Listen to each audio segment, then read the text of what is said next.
வணக்கம் மக்களே, எல்லாரும் எப்படி இருக்கீங்க? ரொம்ப நாளாக மனசில் ஒரு சின்ன விஷயம் இருந்துகிட்டே இருந்துச்சுங்க. சேனல் ஆரம்பித்ததுலேருந்தே ஏதாச்சும் ஒரு விஷயம் பண்ணணும். அந்த விஷயம் வந்து காமன் மேனுக்கு உதவுற மாதிரி இருக்கணும். ஒரு சாமானிய மனிதன் நினைக்கக்கூடிய ஒரு விஷயத்த பூர்த்தி செய்கிற மாதிரி இருக்கணும். பிராண்டை தாண்டி நம்ம யோசிக்க போகிறதில்ல. பட் பிராண்ட் விட்ட ஒரு சின்ன விஷயத்த நம்ம பண்ணுறப்போ அது எல்லாத்துக்குமே பயன்பாடு தர மாதிரி இருக்கணும். அதுதான் நம்மளோட ஒரு ப்ராஜெக்ட் காராக இருக்கணும் அப்படின்னு யோசிச்சுட்டு இருந்தோம்.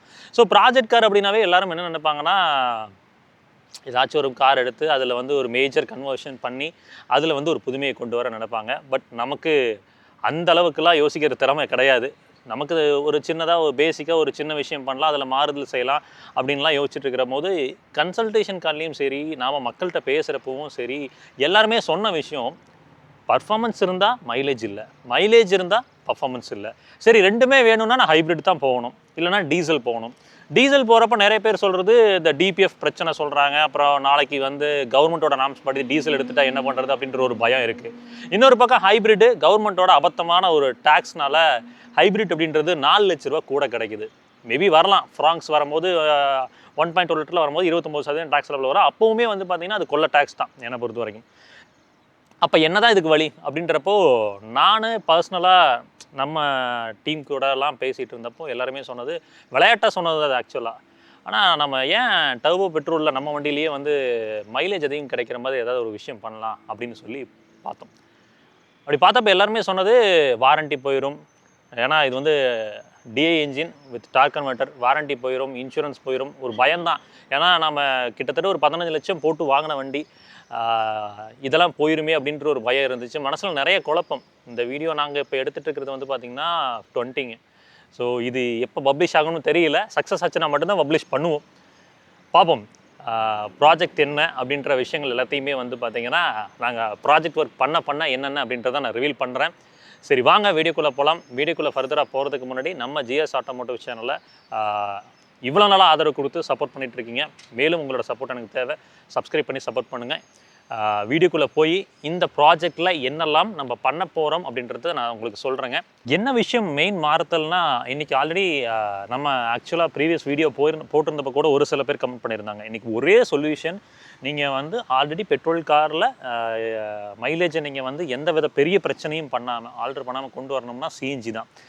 பட் சிஎன்ஜி வந்து நேச்சுரல் ஆஸ்பிரேட்டட் என்ஜினுக்கு இருக்குது. ஏன் multiport fuel injection turbo petrols வந்துச்சுன்னா, நீங்கள் நெக்ஸான் மாதிரி வாகனங்கள் போகிறப்போ, இல்லை நிசான் வந்து எம்பிஎஃப்ஐ டர்போ தான், இந்த மாதிரி வாகனங்கள் போகிறப்போ டெஃபினட்டாக வந்து சிஎன்ஜி ஃபிட் பண்ண முடியும். ஏன்னா வந்து அந்த இன்டெக் மேனிஃபோல்டில் நம்மளால் வந்து இன்ஜெக்டரை வச்சு நம்ம வந்து சிஎன்ஜியை வந்து உள்ளே தள்ளிட முடியும், பெட்ரோல் கூட உள்ளே தள்ளிட முடியும். பட் டேரக்ட் இன்ஜெக்ஷன் இன்ஜின்ஸில் என்ன பிரச்சனை அப்படின்னா, கம்பல்ஷன் சேம்பருக்குள்ளே ஸ்பார்க் பிளக் ப்ளேஸ் பண்ணியிருப்பாங்க. அதுக்குள்ளே தான் வந்து பெட்ரோலும் வந்து அந்த சேம்பருக்குள்ளே தான் வந்து டேரெக்டாக வந்து அந்த பெட்ரோலும் போகும்.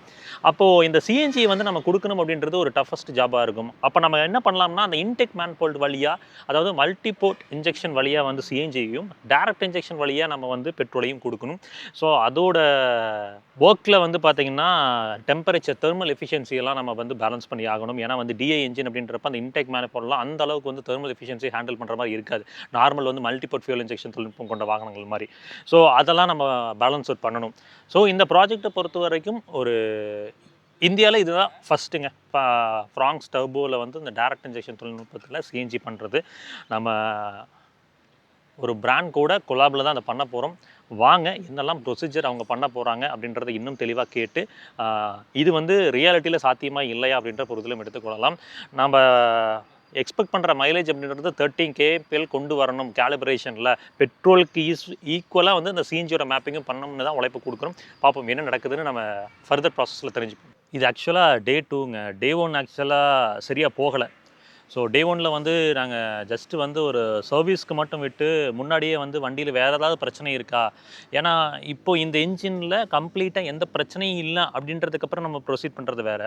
அது தெரியாமல் நம்ம ப்ரொசீட் பண்ணி ஆல்ரெடி இன்ஜினில் பிரச்சனை இருந்து அது கடைசியில் நம்ம இந்த ப்ராசஸ் நடந்தனால தான் அப்படின்ற மாதிரி போயிடுச்சுன்னா என்ன பண்ணுறதுன்னு சொல்லி நம்ம நெக்ஸா சர்வீஸ் சென்டரில் கொடுத்து வண்டியை ஒரு தரவு செக்கப், என்ஜின் ரீதியாக, டிரான்ஸ்மிஷன் ரீதியாக செக் பண்ண சொன்னோம். அவங்க செக் பண்ணி கொடுத்துட்டாங்க. பேசிக்கலி 2 விஷயங்க. ஏர் ஃபில்டரும் ஸ்பார்க் பிளக், இது 2மே ரொம்ப முக்கியம். ஸோ இந்த 2 விஷயங்களும் கரெக்டாக இருக்கா. ஏன்னா வந்து ஃப்ராங்க்ஸோட பூஸ்டர் ஜெட்டுக்கு வந்து 60,000 கிலோமீட்டர்ஸ் ஒன்ஸ் வந்து இந்த ஸ்பார்க் பிளக் அப்படின்றது மாற்ற சொல்லுவாங்க. நாம் வந்து இப்போ பண்ணுற ப்ராசஸ் என்ன அப்படின்னா இது ஆக்சுவலாக நம்ம பண்ணுற டைமில் வந்து ஒரு சில பேர் ஏளனமாக சொன்னாங்க, இதெல்லாம் தேவையா அப்படின்ற மாதிரி சொன்னாங்க. என்னென்னா நேச்சுரலி ஆஸ்பிரேட்டட் என்ஜினுக்கு வந்து சிஎன்ஜி மாற்றுறது அப்படின்றது ஒரு பெரிய விஷயம் கிடையாது. ஆக்சுவலாக கேஷுவலாக தான் பண்ணிகிட்டு இருக்காங்க. ஈவன் எம்பிஎஃப்ஐ டர்போஸ்க்குமே வந்து பார்த்திங்கன்னா சிஎன்ஜி மாற்றுறது ஒரு பெரிய விஷயமா இல்லை, மாட்ட முடியுது சுலபமாக. பட் இந்த டைரக்ட் இன்ஜெக்ஷனில் வந்து இந்த சிஎன்ஜி மாற்றுறது அப்படின்றது ஒரு டஃப் சினரிவாக தான் இருக்குது. ரொம்ப லிமிட்டட் நம்பர்ஸ் தான். அதுவுமே சக்ஸஸ்ஃபுல்லாக இருக்கான்னு கேட்டிங்கன்னா அந்தளவுக்கு இல்லை. பட் அதை சக்ஸஸ்ஃபுல்லாக பண்ணுறதுக்கு தான் நம்ம உழைப்பு கொடுத்துட்ருக்குறோம். ஏன்னா ப்ராஜெக்ட் காரு ஒரு எலக்ட்ரிக்கோ ஹைப்ரிட்டோ இந்த மாதிரி கொண்டு வந்திருந்தீங்கன்னா பரவாயில்லையே அப்படின்னு ஒரு சில பேர் கேட்டப்போ எனக்கு மனசில் தோணுது என்னென்னா, ப்ராஜெக்ட் கார் நம்ம எடுக்கிறோம், அது வந்து ப்ராஜெக்ட் காராக மட்டும் போயிடக்கூடாது, மக்களுக்கு பயன்படணும், ஒரு காமன் மேன் பார்க்குறவங்களுக்கு பயன்படணும் அப்படின்றது தான் என்னோட நோக்கமாக இருந்துச்சு. அதனால தான் நான் இதில் இறங்கினேன். ஸோ வாரண்டி அவுட் ஒரு ஹெவியான ஒரு ரிஸ்க் தான். பட் ஒன்ஸ் இது சக்ஸஸ்ஃபுல் ஆயிடுச்சுன்னா பார்க்குறவங்கள மாதிரி ஒரு காமன் மேனுக்கு இந்த மைலேஜ் ரீதியாக பிரச்சனைனே இருக்காதே. ஸோ அதுக்காக தான் பண்ணுறோம். ஃபஸ்ட்டு விஷயம், சிஎன்ஜி மாட்டுறதுனால, சிஎன்ஜி போடுறதுனால வந்து என்ன பிரச்சனை அப்படின்ற சொல்கிறதுக்கு முன்னாடி, இந்த சிஎன்ஜி அப்படின்றது வந்து இந்த டிஐ என்ஜின்ஸுக்கு வந்து தனியாக வந்து இன்ஜெக்டர்ஸ் ப்ளேஸ் பண்ணணும். தனியாக ஒரு அந்த கிட்டே வேறு, என்டையராக வேறு கிட், டிஐ கிட் அப்படின்றது வேறு. அது வந்து போலாண்ட்லேருந்து ஒரு பிராண்ட் பண்ணிகிட்டு இருக்காங்க. ஸோ அந்த பிராண்ட் கிட்ட பேசி கொலாப் பண்ணி தான் நம்ம இதை பண்ணுறோம். நமக்கு ஈரோட்டில் லோக்கலி வந்து ஈரோ டெக்னு சொல்லிட்டு நம்ம ஆல்ரெடி ஒரு சிஎன்ஜி வீடியோ பண்ணியிருப்போம். அவங்களோட தான் இந்த வீடியோ கொலாப் பண்ணுறோம். இன்னொன்று அவர் பல வருஷமாக எனக்கு தெரியும், மார்க்கெட்டில் பல வருஷமாக இருக்கார் அவர். ஸோ அப்படின்றப்ப எந்த பிரச்சனைனாலும் ஒரு சப்போர்ட் இருக்கும். ஏன்னா இந்த மாதிரி போகிறப்போ ஹெவி ரிஸ்க். நாளைக்கு போச்சுன்னா தெருவுக்கா போகிறேன் அப்படின்ற மாதிரி தெருவுக்கு தான் போகணும். ஏன்னா 7 லட்ச ரூபா லோனு, வண்டி போயிடுச்சு, காலி ஆயிடுச்சு அப்படின்னா ஒன்றும் பண்ண முடியாது. ஸோ அதனால் நம்பகத்தன்மையான ஒரு ஆள் வேணும் அப்படின்றனால அவங்க கூட கொலாப் பண்ணி தான் பண்ணுறோம். ஒரு 4 விஷயம் பிரதானமாக பார்க்க வேண்டியது இருந்தது. என்னென்னு பார்த்தீங்கன்னா, அந்த வால்வ் சீட்ஸோட கவனம்ங்க. அது வந்து ரொம்பவே முக்கியம். ஏன்னா பெட்ரோலை பொறுத்த வரைக்கும் அந்த லூப்ரிகேஷன் அப்படின்றது இருக்கும். வேறஸ் வந்து சிஎன்ஜி வந்து ஒரு ட்ரை கம்பஷன் ப்ராசஸ். ஸோ அப்படின்றப்போ பெட்ரோல் இருக்கிற அதே லூப்ரிகேஷன் அங்கே கிடைக்குமான்னு கேட்டிங்கன்னா கிடைக்காது, ஃபஸ்ட் விஷயம். அப்புறம் அந்த இன்டேக் மேனிஃபோல்டு இருக்குது பார்த்தீங்களா, அது வந்து இந்த ஹீட் அண்ட் ப்ரெஷரை வந்து தாங்கக்கூடிய திறன் இருக்குமா? ஏன்னா டி என்ஜின்ஸை பொறுத்த வரைக்கும் டேரெக்டாக கம்பஷன் சேம்பருக்குள்ளே வந்து பெட்ரோல், அந்த ஸ்பார்க் பிளக், இந்த மாதிரி எல்லா ப்ராசஸுமே அந்த கம்பஷன் சேம்பருக்குள்ளே நடக்கும். இன்டேக் மேனிஃபோல்டில் வந்து பார்த்தீங்கன்னா மெயின் ப்ராசஸ் அந்த காற்று போகிற தவிர மீதம் ப்ராசஸ்லாம் கிடையாது. அப்போது அந்த இன்டேக் மேனிஃபோல்ட்ஸ்லாம் இந்த தெர்மல் விஷயத்தெல்லாம் ஹேண்டில் பண்ணுற மாதிரி இருக்குமா அப்படின்னு கேட்டிங்கன்னா இருக்காது. அப்போ அதுக்கு தகுந்த மாதிரி நம்ம பண்ணணும். ரொம்ப நம்ம ப்ளே பண்ணணும் அப்படின்னா அது காலி ஆயிரும். அது ஒரு விஷயம். அப்புறம் ரெண்டாவது, over heating compared to petrol. உங்களுக்கு சிஎன்ஜி கம்பஷன் வந்து பார்த்தீங்கன்னா இன்னும் ஹீட்டை ப்ரொடியூஸ் பண்ணும். அப்புறம் பவர் லேக் அப்படின்றது இருக்கும் சிஎன்ஜியில் ஆப்வியஸ்லி. அப்போ வந்து இந்த சிஎன்ஜியோட மேப்பிங் அப்படின்றது அந்த பெட்ரோல் நம்ம ட்ரைவ் பண்ண நம்ம கேலிப்ரேட் பண்ணி அந்த பெட்ரோல் கூட மேட்ச் பண்ணி எடுத்துகிட்டு வந்தோம்னா பர்ஃபார்மன்ஸில் பெரிதான ஒரு ட்ராப் இருக்காது, ஃபியூல் எஃபிஷியன்சியும் நல்லா இருக்கும். அடுத்து டார்க் கன்வெர்ட்டர் ஆட்டோமேட்டிக் வேறு, நம்ம மேனுவல் கிடையாது, நம்ம ஒரு ஆட்டோமேட்டிக் டிரான்ஸ்மிஷனில் தான் பண்ணுறோம். ஸோ அப்படின்றப்போ அதோட gear shifts, calibration, dark converter வந்து ஷிஃப்ட் ஆகிறது வந்து ரொம்ப டிலே இருக்கக்கூடாது. இந்த மாதிரி நிறைய விஷயங்கள்லாம் கவனிக்க வேண்டியதாக இருந்தது. கடைசி முக்கியமான விஷயம் என்ன அப்படின்னா, மாற்ற இடம், அதாவது இம்ப்ராப்பராக நாலேஜ் இல்லாத டெக்னீஷியன்ட்ட கொடுத்து மாட்டிடக்கூடாது. இது ஏன்னா இது எல்லாமே ஹை ரிஸ்க். உங்களுக்கு சிஎன்ஜி லீக்கேஜ் இருக்கக்கூடாது, இந்த இன்டெக் மேனிஃபோல்டில் ப்ராப்பரான அந்த தெர்மல் எஃபிஷியன்சி மெயின்டைன் பண்ணணும், சிஎன்ஜி இன்ஜெக்ஷன் ப்ரெஷர் லெவலில் மெயின்டைன் பண்ணணும். இந்த மாதிரி நிறைய விஷயங்கள் இருக்குது. அதனால வந்து ப்ராப்பரான ஒரு டெக்னீஷியன், நம்பகத்தன்மையான ஒருத்தங்கள்ட்ட தான் போகணும். அதுதான் நம்ம இங்கே போயிருக்கோம். சிஎன்ஜி போகிறதால என்ஜின் பாதிக்கப்படுமான்னு கேட்டிங்கன்னா கொஞ்சம் வீடியோ பொறுமையாக பாருங்கள். ஏன்னா நிறைய விஷயம் டெக்னிக்கலாக நீங்களும் தெரிஞ்சுக்கணும்னு நினைக்கிறேன். அதனால தான் எல்லாத்தையுமே எக்ஸ்பிளைன் பண்ணிவிட்டு அடுத்த ப்ராசஸ்க்கு நம்ம போக போகிறோம். சிஎன்ஜியில் வந்து உங்களுக்கு ஆக்டேன் ரேட்டிங் ஜாஸ்தி, உங்களுக்கு 120 to 130 ஆக்டேனுங்க. வேற பெட்ரோல் வந்து நம்ம 90 to 95 ஆக்டேன் தான். ஸோ கம்பேர் பண்ணும்போது அது கிளீனரான ஒரு ஃபியூல். பட் பிரச்சனை என்னென்னா, நீங்கள் சிஎன்ஜி அக்ரெசிவாக வெரைட்டி ஓட்டக்கூடாது. அது ஒன்று தான், ரொம்ப வெரைட்டி ஓட்டக்கூடாது. அது ஒன்று. வெரைட்டி இந்த சென்ஸ் வந்து பார்த்தீங்கன்னா 5000 RPM 4000 RPM போய் கியர் ஷிஃப்ட் பண்ணுறது, அந்த மாதிரி வந்து ரஃப்பாக ஹேண்டில் பண்ணக்கூடாது. அப்போ வந்து அந்த என்ஜினோட லைஃப் அப்படின்றது குறையும். மீதம் அதை பண்ணாமல் விட்டுட்டீங்க, ப்ராப்பராக மெயின்டைன் பண்ணுறீங்க அப்படின்னா பெட்ரோலை காட்டிலும் சிஎன்ஜியில் உங்களுக்கு லைஃப் பெட்டராக இருக்கும். ரியாலிட்டியில் நாமளும் இந்த வண்டியை வந்து லாங் கிலோமீட்டர்ஸ் ஓட்டணும் அப்படின்ற அபிப்பிராயம், அந்த நம்பிக்கையில் தான் பண்ணிகிட்டு இருக்கோம். ஸோ சிஎன்ஜி மாட்டினா என்ஜின் போயிடும், சிஎன்ஜியில் லைஃப் குறையும் அப்படின்ற சொல்கிறதெல்லாம் மித்துங்க. அப்படிலாம் எதுவும் கிடையாது. சிஎன்ஜி வந்து ப்ராப்பராக நீங்கள் மெயின்டைன் பண்ணிங்கன்னா பெட்ரோலை விட சிஎன்ஜி வந்து ஒரு ஸ்டெப் பெட்டராக வந்து உங்களுக்கு லாங் டேர்ம் டியூரபிலிட்டியே கொடுக்கும். இந்த சென்ஸ் நீங்கள் வெரைட்டி மட்டும் ஓட்டக்கூடாது, அப்படி அடிக்கக்கூடாது. அதுதான் விஷயம். ஆக்சுவலாக பெட்ரோல் எல்லாமே மல்டிபோர்ட் ஃபியூல் இன்ஜெக்ஷன். சிஎன்ஜியும் மல்டிபோர்ட் ஃபியூல் இன்ஜெக்ஷன் தான் இதனால் வரைக்கும் பண்ணிட்டு இருந்திருக்காங்க. அப்படின்றப்போ ஒரு 2 to 9 பாருங்க இந்த ப்ரெஷரில் தான் அந்த இன்ஜெக்ஷன் அப்படின்றது நடக்கும், ஃபியூல் இன்ஜெக்ஷன் அப்படின்றது நடக்கும். நீங்கள் சிஎன்ஜி போனீங்கனாலும் இதே தான். இப்போ நீங்கள் நார்மலாக ஒரு நேச்சுரல் ஆஸ்பிரேட் இப்போ சுசுகியோட ஒரு கே சீரிஸ் ஆஃப் இன்ஜின் போனீங்கனாலுமே ஒரு 4 to 7 பார் ப்ரெஷரில் தான் சிஎன்ஜியோட இன்ஜெக்ஷன் அப்படின்றதுமே நடக்குது. டிஐயில் சம்மந்தமே இல்லையே. டிஐயில் வந்து பார்த்தீங்கன்னா நமக்கு ஃபோக்ஸ் வேகனில் கிட்டத்தட்ட 350 பார் வரைக்குமே போகிறாங்க அவங்களோட ஹை ரேஞ்ச் மாடல்ஸில். நீங்கள் ஹிண்டை மாதிரி எடுத்துக்கிட்டிங்கன்னா 150லேருந்து 250 வரைக்கும் போகிறாங்க. சுசுகியோட பூஸ்டர் ஜெட் பொறுத்த வரைக்கும் 200 பார் ப்ரெஷரு. ஸோ 200 பார் எங்கே இருக்குது, அந்த 2 to 9 பார் அப்படின்றது எங்கே இருக்குது உங்களுக்கே தெரியும். இப்போ இந்த இன்டேக் மேனிஃபோல்டு அந்த கேஸை ஹேண்டில் பண்ணுது, ப்ரெஷரை ஹேண்டில் பண்ணுது.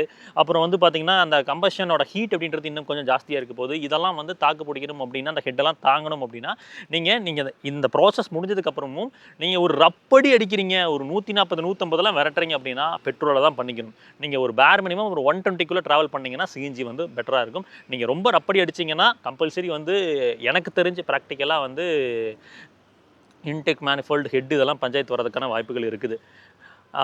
நான் எப்படி யோசிச்சேன்னா, ஃபியூல் எஃபிஷியன்சி வேணும் ஒரு அப்படின்ற பட்சத்தில் நம்ம வந்து ஒரு 120 கிலோமீட்டருக்குள்ள ஓட்ட போகிறோம்.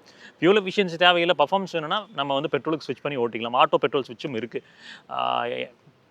கிட்டத்தட்ட நாங்கள் வந்து இப்போது ப்ரொஜெக்டட் ஃபியூல் எஃபிஷியன்சி அப்படின்றது 30 kmpl. ஆல்ரெடி இது வந்து 15 கொடுத்துட்ருக்குது. 30 kmpl ப்ரொஜெக்டருக்கு தான் நாங்கள் மேப் பண்ணி ஒர்க் பண்ண போகிறோம். சரி வாங்க, அடுத்து இன்ட்ரெஸ்டிங்காக நிறைய ப்ராசஸ்லாம் இருக்குது. ஸ்டெப் பை ஸ்டெப் என்ன ப்ரொசீஜர் அப்படின்றத நம்ம டெக்னீஷியன் கூட இருந்து அதெல்லாம் வந்து கேட்டு தெரிஞ்சுப்போம். ப்ரோ வணக்கம். வணக்கம். எப்படி இருக்கீங்க? நல்லா இருக்கேன் ப்ரோ. ஃபைனலாக நல்லா இருக்கேன் ப்ரோ. ஓகே. ஒரு ரிஸ்கியான ப்ராஜெக்ட் தான், பட் இருந்தாலும் வந்து ட்ரஸ்ட் உங்கள் மேலே இருந்துச்சு எனக்கு. கண்டிப்பாக.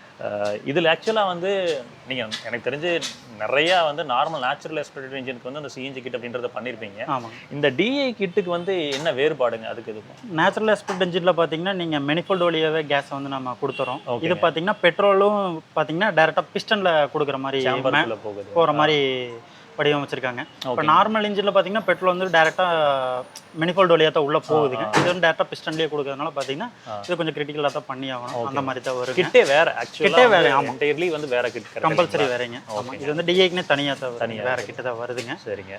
பார்த்தீங்கன்னா இது 2023 டாப் எண்ட் மாடலில் பண்ணிங்க. பார்த்தீங்கன்னா யூரோப் கேஸ்னு சொல்லிட்டு அந்த பிராண்டில் நம்ம பண்ணியிருக்கோம். இசிஎம் பார்த்தீங்கன்னா இங்கே ஃபிட் பண்ணியிருக்கோங்க. ஓகேங்க. இதான் மெயின் கண்ட்ரோல் போர்டுங்க. சரிங்க. இது பார்த்தீங்கன்னா இன்ஜெக்டர் 48 அப்படிங்கிற மாடல் நம்ம வண்டிக்கு பண்ணியிருக்கோம். அடுத்து பார்த்தீங்கன்னா ரெடியூசர் இங்கே ஃபிட் பண்ணியிருக்கோங்க. ஓகேங்க. இது பார்த்தீங்கன்னா அதில் வந்து ப்ரெஷர் கேஜுங்க. இதுலேயே நம்ம லெவல் காட்டுறது பூரா இதுலேயே காமிச்சிரும். இது வந்து நம்ம சிஎன்ஜி வச்சு மாட்டிருக்கிற டேங்கோட உள்ள இருக்க ப்ரெஷரை காட்டக்கூடியதுங்க. ஓகே. இங்கிருந்து நம்ம லைன் கொடுத்து உள்ள ஸ்விட்ச்லேயும் உங்களுக்கு காட்டுற மாதிரி பண்ணி கொடுத்துருக்கோம். இந்த ரெடியூசரோட வேலைப்பாடு என்னங்க? இது பார்த்தீங்கன்னா உங்களுக்கு ஹை ப்ரெஷரை வந்து குறைச்சி இன்ஜினுக்கு கொடுக்குதுங்க. அடுத்து வந்து இது மேப் சென்சாருங்க. இதை வந்து ப்ரெஷர் சென்சார்னு சொல்லுவோம். சரிங்க. இது பார்த்தீங்கன்னா ஸ்டாண்டர்டாக 2 பார் ப்ரெஷர் இன்ஜினுக்குள்ள போனால் மட்டும்தான் கரெக்டான முறையில் ஒர்க் ஆகும். ப்ரெஷர் குறைஞ்சது அப்படின்னா உங்களுக்கு ஆட்டோமேட்டிக்காக பெட்ரோலுக்கு சேஞ்ச் ஓவர் பண்ணி கொடுத்துரும். ப்ரெஷர் சென்சார் அப்படிங்க. இப்போ சிஎன்ஜி வந்து இந்த மாதிரி டிஐ கிட்ஸ்ல வந்து சிஎன்ஜி குறைஞ்சிச்சுன்னா ஆட்டோமேட்டிக்கா பெட்ரோல் பலஸ்லயே இருந்துச்சு. இதுலயும் அதே மாதிரி மாறிக்கும். சேம் அதே. சப்போஸ் வந்து பவர் பத்தலனாலும் அது ஆட்டோமேட்டிக்கா மாறிக்கும். அது ஒரு ஆடட் ஸ்டாண்டர்டான பிரஷர் வரல அப்படினாவே ஆட்டோமேட்டிக்கா பெட்ரோலுக்கு சேஞ்ச் ஓவர் பண்ணிக்கும். அந்த மாதிரி தான் சிஸ்டம் கொடுத்துருக்கோம். ஓகேங்க. இத கழட்டி அடுத்து பாத்தீங்கன்னா இன்ஜெக்டர் ஃபிட் பண்ணிருக்கோம். ஓகேங்க. இன்ஜெக்டர்னு பாத்தீங்கன்னா நம்ம இங்க பிளேஸ் பண்ணிருக்கோம். உள்ள இருக்கு. இது வந்து 3 பிஸ்டன் வண்டிங்கனால பார்த்தீங்கன்னா 3 இன்ஜெக்டர் மூலமா ரன் ஆகுங்க. மெயின் கேள்வி பர்ஃபார்மன்ஸ் எப்படி இருக்கும்? ஆக்சுவலாக வந்து அதுதான் ஒரு யோசனையாக இருந்துச்சு. பர்ஃபார்மன்ஸ் மேட்ச் பண்ணிட முடியுமா? நாம கம்பல்சரி மேட்ச் பண்ணிட முடியும். நம்ம 95% கம்பல்சரி ரிசல்ட் எடுத்துடலாம். கண்டிப்பாக எடுத்துடலாம். அதையும் நம்ம செக் பண்ணுவோம். ஓகே. டேங்க்ல எனக்கு மிகப்பெரிய கேள்விங்க, ட்வின் சிலிண்டர் ஆக்சுவலாக பண்ண முடியுங்களா? நம்ம ட்வின் சிலிண்டர் பண்ணலாங்க, பட் உங்களுக்கு பூட் ஸ்பேஸ் குறையும். கம்பல்சரி பூட் ஸ்பேஸ் குறையும். ஸ்டெப்னி யூசேஜ் இருக்காதுங்க. ஸ்டெப்னி நம்ம வெளியே தான் வச்சுக்கிற மாதிரி இருக்கும். ஏன்னா நமக்கு நான் என்ன ஃபர்ஸ்ட் யோசிச்சது ட்வின் சிலிண்டர் பண்ணலாம்னு யோசிச்சேன். ஆனா இப்போ டாட்டாலாம் என்ன பண்ணிருக்காங்கன்னா ஸ்டெப்னி கீழே கொடுத்துட்டாங்க. அதனால சிலிண்டர் வந்து கீழே வந்து தள்ளி வச்சுட்டாங்க. இப்போ இங்கிங்கும் போது ஸ்டெப்னிக்கான ஹோல் இருக்கு அப்படின்றப்ப நம்ம திருப்பி ட்வின் சிலிண்டர் வச்சோம்னா கீழே இருக்கிற ஏன்னா அது வண்டி மேனுஃபேக்சர் ஆகும் போதே பார்த்தீங்கன்னா உங்களுக்கு மாற்றம் பண்ணிட்டாங்க. நம்ம அந்த மாதிரி பண்ண முடியாது. ட்வின் சிலிண்டர் வச்சுட்டா நம்ம பூட் ஸ்பேஸ் கம்பல்சரி யூஸ் பண்ண முடியாது. இந்த மாதிரி போறப்ப சிங்கிள் சிலிண்டர் வைக்கிறது தான் பெட்டருங்க. கம்பெனி ஃபிட்டர்ல பார்த்தீங்கன்னா ஒரே 60 30 பிரிச்சிடறாங்க. நம்ம வந்து ஒரே சிங்கிள் சிலிண்டரா யூஸ் பண்றோம். சேம் அதே தான், வேற ஒரு இது இல்லைங்க. ஓகே. அப்புறம் முக்கியமான விஷயம், எல்லா பங்க்லயுமே இந்த ப்ரெஷர் லெவல்ங்கிறது கரெக்டாக மெயின்டைன் ஆகுதுங்களா? கம்பல்சரி பார்த்தீங்கன்னா மெயின்டைன் ஆகுதுங்க. இப்போ வந்து வண்டிகள் அதிகமானதுனால பார்த்தீங்கன்னா மெயின் அதுதான். அது பஸ்ஸஸ் வரைக்கும் எல்லாமே பண்ண ஆரம்பிச்சிட்டாங்க. அப்படிங்கும்போது ஒரு 90% பங்க்ல இருக்குதுங்க. சரிங்க. அந்த மாதிரி தான் யூசேஜ் போயிட்டு இருக்கு. ஓகே. இப்போ இந்த இதில் ஏதாவது லீக்கேஜுங்க, இப்போ நிறைய கம்ப்ளைண்ட் வர்றது வந்து சிஎன்ஜி டேங்க் வெடிக்குதுன்னுலாம் சொல்கிறாங்க. இதெல்லாம் ரியாலிட்டி என்னன்னு நீங்கள் சொல்லிடுங்க, உங்கள் வயலில் சொன்னீங்கன்னா. கம்பல்சரி அந்த மாதிரி எந்த ஒரு இதுவும் நடந்த மாதிரி பண்ணவே இல்லைங்க, கேள்விப்பட்டதே இல்லை. உங்களுக்கு வந்து இது லீக் ஆச்சு அப்படின்னாலும் இயற்கை காத்தோட கலந்துருச்சு அப்படின்னா எரியற தன்மை இழந்துருங்க. காற்றை விட ரொம்ப டென்சிட்டி குறைவுங்க. அப்படிங்கும்போது கம்பல்சரி ஃபயரிங் வாய்ப்பே இல்லைங்க. எல்பிஜி மாதிரி கிடையாது, கண்டிப்பாக கிடையாதுங்க. அந்த மாதிரி தான் இருக்கும். உங்களுக்கு வந்து லைட் யூசேஜ் தானே வைங்களேன், காற்றை விட ரொம்ப திக்னஸ் எடை குறைவு. அப்படிங்கும்போது எளிதில் தீப்பற்றக்கூடியதே கிடையாது. ஆமாங்க. ஸோ அது ஒரு மாதிரி தான் இருக்கும். அது இனிஷியலாக நிறைய பேர் வந்து பார்த்தீங்கன்னா சிஎன்ஜி வந்த புதுசில் வந்து அந்த இன்ஸ்டலேஷன் ப்ரொசீஜரை ப்ராப்பராக ஃபாலோ பண்ணாமல் இருந்தது தான் அந்த காரணம். அதுவும் இல்லாமல் பார்த்தீங்கன்னா டேங்க் டெஸ்டிங் கம்பல்சரி 3 வருஷத்துக்கு ஒருக்கா பண்ணணும். அதை வந்து பங்க்லேயே ஃபாலோ பண்ண சொல்லியிருக்காங்க. நம்ம கம்ப்ளைண்ட்ஸ் பிளேட்டுன்னு சொல்லி ஒன்று வண்டியிலேயே ஃபிக்ஸ் பண்ணிடுவோங்க. சரிங்க. அதுலேயே வந்து ஃபிட் பண்ண டேட்லேருந்து அடுத்த 3வது வருஷம் டெஸ்ட் பண்ணக்கூடிய டேட்டை நம்ம இன்ஸ்டால் பண்ணிடுவோம். ஓகேங்க. அது பார்த்தீங்கன்னா கம்பல்சரி செக்கிங் பண்ணி அது 3 வருஷத்துக்கு ஒருக்கா டேங்கை டெஸ்டிங் பண்ணணும். ஆமாங்க. முக்கியமாக நான் கேட்கணும்னு நினச்சது, மெயின்டெனன்ஸ் இதுக்கு ஏதாவது ஜாஸ்தி கூட வருங்களா? இது அப்படி எந்த மெயின்டெனன்ஸும் கிடையாதுங்க. சிஎன்ஜி பொறுத்த வரைக்கும் நம்ம நார்மலாக சர்வீஸ்க்கு என்ன பண்ணுறோமோ அதை மட்டும் பண்ண போதும். ஆமாம். 20,000 கிலோமீட்டருக்கு ஒருக்கா ஸ்பார்க்லோக்கும் ஏர் ஃபில்டர் கம்பல்சரி மாற்றணும். ஆமாம். ஓகே. இன்ஜினுக்கு சரியான முறையில் ஏர் போனால் தான் கேஸோட மிக்ஸ் ஆகி எரியுங்க. அப்படிங்கும்போது உங்களுக்கு 100% ரிசல்ட்டே கிடைக்கும். ஸ்பார்க் பிளக் எஃபெக்டிவாக இருக்கணும்னா நம்ம வந்து இது வந்து நார்மலாக 40,000 20,000 மாற்றுவோம். ஆனால் நம்ம 20,000 மாற்றோம்னா அந்த எஃபெக்டிவ்னஸ் நல்லா இருக்கும். வண்டிக்கு போட்டிருக்க சிலிண்டர் பார்த்தீங்கன்னா 60 லிட்டருங்க. சரிங்க. 60 லிட்டர் சிலிண்டருங்க. இதில் பார்த்தீங்கன்னா மேக்ஸிமம் ஃபில்லிங் பார்த்தீங்கன்னா ஒரு 9 கிலோ டு 10 கிலோ வரைக்கும் பிடிக்கும். 9 கிலோ டு 10 கிலோ வரைக்கும் மேக்ஸிமம் பிடிக்குங்க.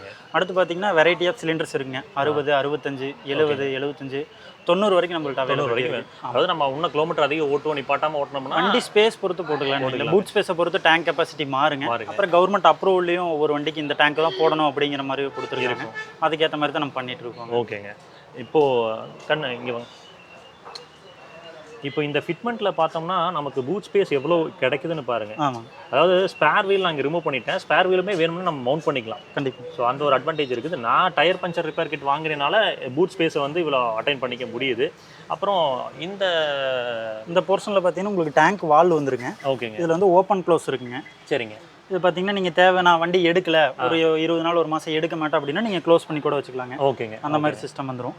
இது ஆட்டோ கட் ஆஃப் ஆகுங்களா? ஏதாவது லீக்கேஜ் இருந்துச்சுன்னா ஆட்டோ கட் ஆஃப்லாம் சொல்றாங்க. இது வந்து உங்களுக்கு முன்னாடி கிட்ல வந்துருங்க. கிட்ல வந்துரும். கம்பல்சரி கிட்ல பிளேஸ் ஆயிருங்க. இது வந்து உங்களுக்கு பிரஷர் இதுல ஸ்டாண்டர்டா நின்னுட்டு இருக்கும். நீங்க இக்னிஷன் ஆன் பண்ணா மட்டும் தான் கேஸ் இன்ஜினுக்குள்ள போகும். அந்த மாதிரி தான் இருக்குங்க. பிஸ்டன் முறையில ஆன் ஆயிக்கும். அந்த மாதிரி இருக்கும். அந்த ஃபியூல் லிட் அப்படியே காமிச்சிருங்க. மவுண்ட் பண்ணி ஃபில் பண்றது பாத்தீங்கன்னா நம்ம பெட்ரோல் டேப்லயே வச்சிருக்கோங்க. ஓகேங்க. ஓயில பண்ற மாதிரியே இருக்கு. ஓயில பண்ற மாதிரியே இங்கேயே வச்சிருக்கோம். ஓகேங்க.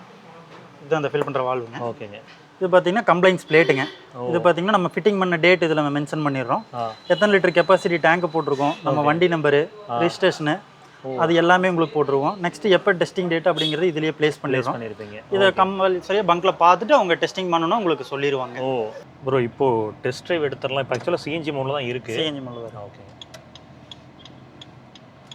இந்த காலிபிரேஷன் பற்றி சொல்லுங்கள் ப்ரோ. இது ஆக்சுவலாக வந்து என்ன ப்ராசஸ் நம்ம இதில் பண்ணுறோம்? இதில் வந்து 2 டைப் ஆஃப் காலிபிரேஷன் பண்ண போகிறோங்க. ஓகே. ஃபர்ஸ்ட் வந்து ஐடியல் காலிபிரேஷன் சொல்லிட்டு ஃபர்ஸ்ட் பண்ணக்கூடியதுங்க. ஓகேங்க. அடுத்து வந்து ரோட் காலிபிரேஷனுங்க. சரிங்க. நம்ம வந்து 1300 RPM வந்து 3000 RPMக்குள்ளேயே ரோட் காலிபிரேஷன் பண்ணணுங்க. ஓகேங்க. அதுக்கப்புறம் தான் ஹையர் RPMல ரன் பண்ண போகிறோம். ஓகே ஓகேங்க. இதை காலிபிரேஷன் பண்ணதுங்க. ஓகேங்க. ஓகேங்க. இப்போ பார்த்தீங்கன்னா இதில் காலிபிரேஷனில் 2 டைப் இருக்குது. Ideal plus road. ஓகேங்க. 2 டைப் ஆஃப் காலிபிரேஷன் இருக்குது. ஓ, இந்த கீழே மேப்புங்க. ஃபியூல் டைப்பு போகிற மாதிரி பெட்ரோல் ப்ளஸ் கேஸுங்க. இது ப்ளூ அண்ட் ரெட் இருக்குது. இதில் வந்து எது வந்து சிஎன்ஜி, எது பெட்ரோலுங்க? ப்ளூ வந்து சிஎன்ஜிங்க, ரெட் வந்து பெட்ரோலுங்க. ரெட் வந்து பெட்ரோல். Okay okay.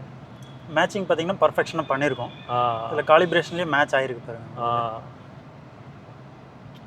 ஸோ இது எந்த அளவுக்கு கேலிப்ரேட் பண்ணுறோங்கிறத பொறுத்து தான் பவரில் லேக் ஆகாமல் ஃபியூல் எஃபிஷியன்சியும் பெட்டராக இருக்கும். அந்த கியர் ஷிஃப்டிங்கும் வந்து நமக்கு இடிச்சு மாறாமல் இருக்கும். கண்டிப்பாங்களா?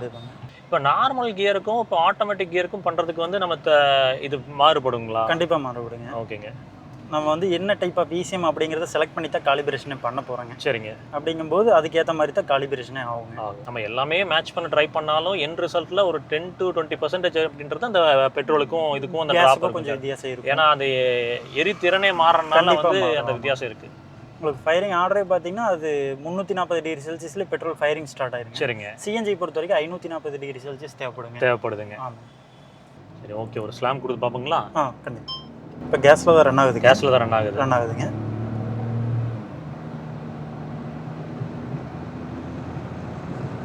அதாவது ஒரு ஸ்லைட்டான அந்த ஆக்சலரேஷனில் வந்து இது தெரியுது. என்ன சொல்கிறதுங்க, ஸ்லைட்டாக தெரியுது நமக்கு. பட் இருந்தால் வந்து ரொம்ப டிராஸ்டிக்கால இல்லை. இப்போ கிட்டத்தட்ட வந்து 100 வந்துட்டோம். நீங்கள் ஓடோமீட்டர் கம்மி பாருங்க, 110+ கிட்ட வந்துட்டோம்.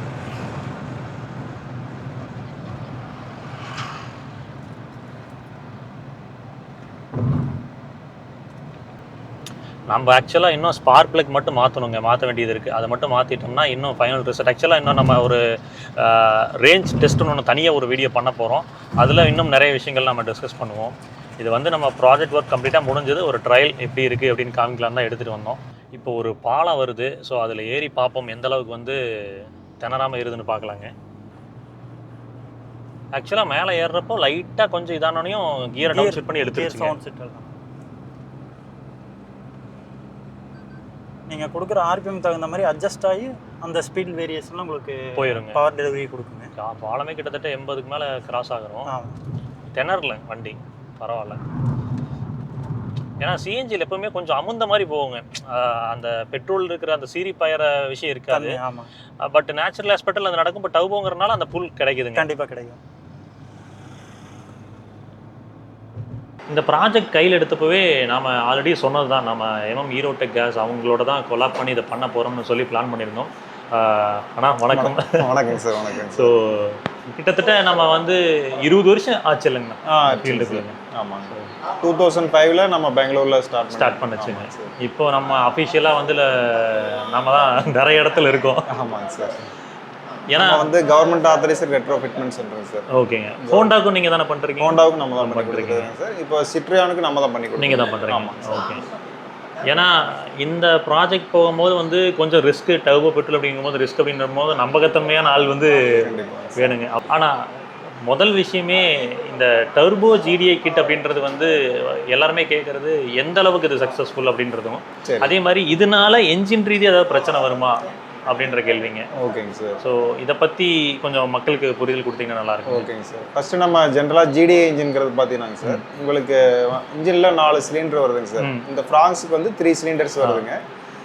நார்மலாக எம்பிஎஃப்ஐ வண்டியில் வந்து பார்த்தீங்கன்னா மெனிஃபோல்டுங்கிற யூனிட்டில் கேஸும் பெட்ரோலும் மிக்ஸ் ஆகிட்டு தான் ஒவ்வொரு சிலிண்டருக்கு செப்பரேட்டாக போகுதுங்க. ஓகேங்க. இதில் வந்து பெட்ரோல் இன்ஜெக்டர் வந்து அந்த சிலிண்டர்லேயே ஃபிக்ஸ் பண்ணிக்கிறாங்க சார். சரிங்க.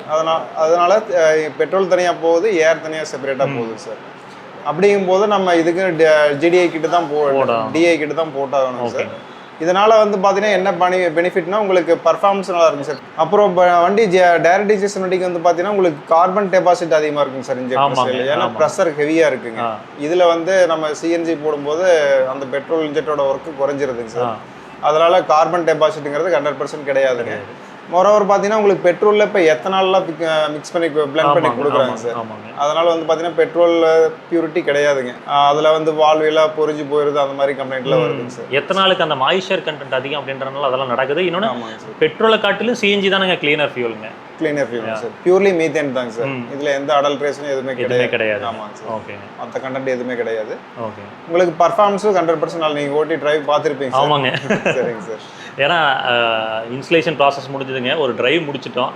முடிச்சுட்டு சரி ஃபைனலாக இந்த ப்ராஜெக்ட்டுக்கு உதவியாக இருந்தவர் நீங்கள் உங்களோட அபிப்பிராயம் சொன்னீங்கன்னா மக்களுக்கு இன்னும் பெட்டராக இருக்கும் அப்படின்றனால தான் பேசலாம்னு வந்துச்சுங்க. சரி. இப்போ இந்த டர்போ சார்ஜர் நாளைக்கு வந்து இப்போ சிஎன்ஜியில் ஓடுறதுனால நாளைக்கு டர்போ சார்ஜரில் செலவு வச்சிரும், ஹெட்டு போயிடும், இந்த மாதிரி நிறைய இந்த மாதிரி மித்ஸ்லாம் இருக்குதுங்க. இதை பற்றி என்ன தோணுதுங்க? இதில் வந்து 100% அந்த மாதிரி வாய்ப்பே இல்லை. நம்மளா ஒரு அசம்ஷன் பண்ணிக்கிறோம். ஜென்ரலாக இப்போ சிஎன்ஜி போட்டால் டேங்க் பர்ஸ்ட் ஆயிருமா, ஃபயர் ஆயிருமா அப்படி, அதனால 100% கிடையாது. அதே மாதிரி இதுலயும் இன்ஜின் சிஸ்டத்துக்கு எந்த பிரச்சனையும் வராது. கண்டிப்பாக 100% வராது. ஆனால் இது காஸ்ட் சேவிங்ஸ் பற்றி பேசலாங்களா? இப்போ வந்து பார்த்தீங்கன்னா உங்களுக்கு பெட்ரோலும் சிஎன்ஜி ரெண்டையும் ஆவரேஜ் போகும்போதும் பார்த்தீங்கன்னா உங்களுக்கு சேவிங்ஸ் வந்து 50% இருக்குங்க. ஆமாங்க. இப்போ பெட்ரோல் காஸ்ட் ஆவரேஜாக 103 ரூபாய்ங்கண்ணா. சிஎன்ஜி 85 ரூபா வச்சுக்கலாங்க. சிஎன்ஜிக்கு வந்து பார்த்தீங்கன்னா மைலேஜ் இப்போ வரைக்கும் நாங்கள் டெஸ்ட் பண்ண வரைக்குமே பார்த்தீங்கன்னா கிட்டத்தட்ட 28.9 வரைக்குமே வந்துருச்சுங்க. ஆனால் நாம் எடுத்தது 24 தான் எடுத்தோம். 24 தான் கணக்கு எடுத்தோம். நார்மலாக பெட்ரோலில் எனக்கு வந்து ஒரு 5 தான் கொடுக்குங்க. ப்ராக்டிக்கலாக 5 தான் கொடுக்கும். ரொம்ப பொறுப்பு ஓட்டினா தான் 17-18ங்க. அப்போது சிஎன்ஜி கிட்டோட காஸ்ட் வந்து 1.20 கிட்ட வைக்கிறோம் அப்படின்னா ஒரு 7 kg சிஎன்ஜிக்கு ஒரு 1 லிட்டர் பெட்ரோல் பிடிக்கணும் ஒரு கணக்கு வச்சுக்கலாம். கரெக்ட் இல்லைங்களா? ஆமாம். எப்படி கால்குலேட் பண்ணாலும் 810 கிலோ 850 ரூபாய்க்கு அடிக்கிற மாதிரி இருக்குது சிஎன்ஜிங்க. 1.5 லிட்டர் பெட்ரோல் 150 ரூபா. டோட்டலாக 1000 ரூபாய்க்கு நம்மளோட ஃபியூல் காஸ்ட்டுங்க. இந்த 1000 ரூபாய்க்கு அடிச்சோன்னா நம்ம 240 கிலோமீட்டர் ஷியூராக கேரண்டியாக ட்ராவல் பண்ணலாம். ஆமாம். அப்போது கால்குலேட் பண்ணால் பெட்ரோலுக்கு வந்து 6 ரூபா 87 காசு கிட்ட வந்து எனக்கு ட்ராவல் பண்ணுறதுக்கு வருது. இது வந்து கிட்டத்தட்ட 3 ரூபா 60 காசு தான் வருது. பாதி மிச்சமாகுது. கண்டிப்பாக சார். ஒரு 5000 ரூபா செலவாகிற இடத்துல எனக்கு வந்து அப்படியே பாதி ஒரு 7000 ரூபா 7500 ரூபா செலவாகுது. இது வந்து நம்ம மைலேஜ் கேரண்டியாக கொடுக்கலாம் சார். ஏன்னா இதுக்கு மேலே தான் கிடைக்குது. நீங்களே பார்த்துட்டீங்க ப்ராக்டிக்கல். ஆமாங்க. நாங்கள் அன்னைக்கு ட்ரையல் பார்க்கறதுக்கு இத்தனைக்கு 120 130 அழுத்தி ஓட்டியே எனக்கு கடைசியாக வந்து 18ங்க. சரி சரி. 18ங்கிறதுலாம் 120 130 வந்து பெரிய மைலேஜ் இல்லைங்க, யோசிக்க முடியாத ஒரு மைலேஜ் இல்லைங்க. ஸோ ஆவரேஜாக இந்த கிட்டோட காஸ்ட்டை வந்து பார்த்தீங்கன்னா ஒரு 37,000 கிலோமீட்டர் கிட்ட கிராஸ் பண்ணிங்கன்னா எடுத்துட முடியுதுங்க. ஆமாங்க சார். ஸோ இதுதான் ப்ராக்டிக்கலுங்க. இப்போது இந்த இன்ஃபர்மேஷன் இந்த ப்ராஜெக்ட்டில் என்னெல்லாம் ஒர்க் பண்ணியிருக்கிறோம், என்ன நடந்திருக்குன்னு சொல்லி இந்த வீடியோ பார்த்துருக்கீங்க. இதோட ரியல் டைம் மைலேஜ் டெஸ்ட் வந்து அடுத்து இன்னொரு வீடியோவில் எடுத்துகிட்டு வர போகிறோம். அதில் பார்த்தீங்கன்னா என்ன ரிசல்ட், லைவ் ரிசல்ட் அப்படின்றது உங்களுக்கு தெரியும். நம்ம நிறைய பண்ணலாங்க. இப்போ ப்ராஜெக்ட் எடுத்தால் எலக்ட்ரிக் ரிலேட்டடாக ப்ராஜெக்ட் பண்ணலாம், ஹைப்ரிட் ரிலேட்டடாக பண்ணலாம். பட் ஒரு காமன் மேனுக்கு யூஸ்ஃபுல்லாக இருக்கணும்னா இந்த மாதிரி பண்ணோம்னா தான் லைவ்லேயே நீங்கள் இப்போ அடுத்தவங்க இன்னொருத்தவங்க ஒரு ஃபோக்ஸ்வேகன் ஒரு போலோ வச்சுருக்கீங்க, விர்டஸ் வச்சுருக்கீங்க, இல்லை ஸ்கோடா காசு, இல்லை மஹிந்திரா டிஜிடிஎஸ் வச்சுருக்கீங்க, ஏன்னா தார் முதற்கொண்டு இன்றைக்கி பெட்ரோல் எடுத்து ஓட்டுறவங்க இருக்காங்க. அவங்களுக்குலாம் இது வந்து ஈஸியாக சுலபமாக இருக்குங்க. கண்டிப்பாங்க சார். தாரெல்லாம் பார்த்தீங்கன்னா உங்களுக்கு பெட்ரோல் 8 கிலோமீட்டர்ஸ் தான் கிடைக்குது. ஆமாங்க. அவங்களுக்குலாம் ரொம்ப எக்கனாமிக்கலாக இருக்குங்க ப்ராக்டிக்கலாக எடுத்து ஓட்டுறவங்களுக்கு. மக்களே, ஃபைனலாக வந்து இன்சுலேஷன் ப்ராசஸ் முடிஞ்சுது. ட்ரையல் ரன் பண்ணியிருக்கிறோம். ஃபியூல் டெஸ்ட்டும் வந்து பார்த்திங்கன்னா ரன் பண்ணியிருக்கோம். அந்த வீடியோ வந்து அடுத்து நீங்கள் பார்க்க முடியும். இதுக்கு நமக்கு முழுமையாக சப்போர்ட்டிவாக இருந்த நம்ம யூரோடெக் பிராண்டுக்கும் அவங்களோட ஸ்டாஃப்ஸுக்கும் வந்து ஒரு மனமார்ந்த நன்றிகளை தெரிவிச்சிடலாம். ஏன்னா நினச்சி கூட பார்க்க முடியாத ஒரு விஷயம், ஒரு டர்போ பெட்ரோலில் இந்த அளவுக்கு மைலேஜ் கிடைக்கும் அப்படின்றது எனக்குமே ஆச்சரியமாக தான் இருந்துச்சு. நான் இனிஷியலாக ஸ்டார்ட் பண்ணுறப்போ எனக்கு மனசில் தோணுது, எனக்கு தெரிஞ்சு ஒரு 22 to 23 ப்ராக்டிக்கல் எடுத்து வரலாம் அப்படின்னு தான் இருந்துச்சு. பட் கிடைச்ச ரிசல்ட் அப்படின்றது வந்து நம்ம எய்ம் பண்ணது கிட்ட போயிட்டோம். அது என்னென்னு எக்ஸாக்ட்லி ஒரு 1 வீக் டைம்லைனில் இன்னொரு வீடியோ வரும். ரேஞ்ச் டெஸ்ட் வரும். ஃப்ராங்ஸ் டர்போ சிஎன்ஜி ஹைப்ரிடோட ரேஞ்ச் டெஸ்ட் வரும். இதில் அந்த ஸ்மார்ட் ஹைப்ரிட் ரெசிஸ்டன்ஸ் வேலை செய்யாமல் போயிருச்சான்னு கேட்டிங்கன்னா இல்லைங்க, வேலை செய்யுது. அந்த ஸ்மார்ட் ஹைப்ரிட் அசிஸ்டன்ஸும் வேலை செய்யுது. இன்டகிரேட்டட் ஸ்டார்டர் ஜென்ரேட்டர் பர்ஃபெக்டாக ஒர்க் ஆகுது. உங்களுக்கு அந்த டார்க் அசிஸ்டன்ஸ் அப்படின்றது அந்த சிஸ்டம் ப்ராப்பராக கொடுக்குது. அடிஷ்னலாக நம்ம பைஃபியூவல் கொடுத்துருக்குறோம் மேனுஃபல்ட் மூலமாக, அதுவும் ப்ராப்பராக தான் ஒர்க் ஆகிட்டு இருக்குது. ஹோப்ஃபுல்லி ஆண்டாம் புண்ணியத்தில் எல்லாமே நல்லா நடக்கணும்னு வேண்டிக்கிறேன். ஒரு ரேஞ்ச் டெஸ்ட் முடிச்சுட்டு அந்த வீடியோ கொண்டு வரேன். அதுக்கப்புறம் வந்து ஒரு 10,000 கிலோமீட்டர்ஸ் ரன் பண்ணிவிட்டு அதுக்கு அடுத்த வீடியோ வரும். ஸோ நீங்கள் இந்த டிஐ ப்ராஜெக்ட் பற்றி மேலும் விவரங்கள் தெரிஞ்சுக்கணும், உங்கள் வாகனத்துக்கு இந்த டர்போ பெட்ரோலாக இருக்கட்டும் இல்லை நேச்சுரல் ஆஸ்பிரேட்டுக்கும் ஒரு பெட்டரான ஃபியூல் எஃபிஷியன்சி வேணும் அப்படின்ற பட்சத்தில் இந்த மாதிரி சிஎன்ஜி கிட்ஸ் போகிறது டெஃபினெட்லி ப்ராக்டிக்கல் சொல்யூஷனாக இருக்கும். சிஎன்ஜி ரீதியாக இன்ஜினுக்கு பிரச்சனை வராது. நீங்கள் ப்ராப்பராக ரிசர்ச் பண்ணி பார்த்தீங்கன்னா அது உங்களுக்கும் தெரிய வரும். நானும் வீடியோஸில் நிறைய இடத்துல சொல்லியிருக்கேங்க. டன். டிஏக்கு எக்ஸ்க்ளூசிவாக வந்து டிஏ கிட் போடணும், அது வந்து மறந்துடாதீங்க, காம்ப்ரமைஸ் ஆகிடாதீங்க. அது போட்டிங்கன்னா தான் ப்ராப்பராக ஃபங்க்ஷன் ஆகும், எந்த பிரச்சனையும் இல்லாமல். இந்த டைமில் கூடவே நம்ம வந்து நெக்ஸா சர்வீஸை வந்து பாராட்டி ஆகணும். பிரபுன்னு சொல்லிட்டு நான் அவரை உங்களுக்கு காமிச்சு கொடுக்குறேன். அதாவது இன்றைக்கி பேசிக்காக வந்து சர்வீஸ் ரீதியாக வந்து ஏதாவது ஆல்ட்ரு பண்ணிட்டோம்னாவே வாரண்ட்டி போயிடும், சர்வீஸ் ப்ராப்பராக இருக்காது. அப்படின்ற பட்சத்தில் இந்த ப்ராஜெக்ட்டுக்கு கூட அவ்வளோ சப்போர்ட்டிவாக இருந்தாப்புல. ஒவ்வொரு விஷயம் கேட்குறப்ப அசிஸ்ட் பண்ணுறதும், நீங்கள் பண்ணுங்கள் சார் அசிஸ்ட் பண்ணுறதும், அவங்க கொடுக்குற ஃபீட்பேக்ஸும் நிறைய விஷயங்களில் சப்போர்ட் பண்ணாங்க. கண்டிப்பாக நான் அவரை வீடியோ உங்களுக்கு காமிக்கிறேன். மோஸ்ட் ப்ராபபிளி நெக்ஸ்ட் வீடியோவில் நான் உங்களுக்கு அவரை காமிச்சு கொடுக்குறேங்க. சரிங்க, டன். இந்த ஒரு பைலட் ப்ராஜெக்ட், இந்த சிஎன்ஜி கன்வர்ஷன் பற்றி நீங்கள் என்ன நினைக்கிறீங்க, இது உங்களுக்கு யூஸ்ஃபுல்லாக இருக்குன்னு நினைக்கிறீங்களா அப்படின்றத பற்றிலாம் கீழே கமெண்ட்டில் மென்ஷன் பண்ணுங்கள், நானும் தெரிஞ்சுக்கிறேன். மேலும் இதை பற்றி விவரங்கள் தெரிஞ்சுக்க அவங்க யூரோடெக் டெக்னீஷியனோட கான்டாக்ட் நம்பர் கொடுத்துருக்கேன். ஸோ அதை டெக்னிக்கலாக நீங்கள் டீட்டெயில்ஸ் தெரிஞ்சுக்க முடியும். நீங்கள் ரீச் அவுட் பண்ணுங்கள். அடுத்த வீடியோவில் சந்திக்கும் வரை எப்பவுமே சொல்கிறது தான், ரோட்டில் போய் வரப்போ உங்களை நம்பி இப்படி ஒரு குடும்பம் இருக்கோ அதே மாதிரி ரோட்டில் போய் வர சக மனிதர்களை நம்பி நேசிக்கிற ஒரு குடும்பம் இருக்குது. அசாச்சிர வேணாம், பத்திரமா போய் பத்திரமா வாங்க. டரா, டேக் கேர், பை.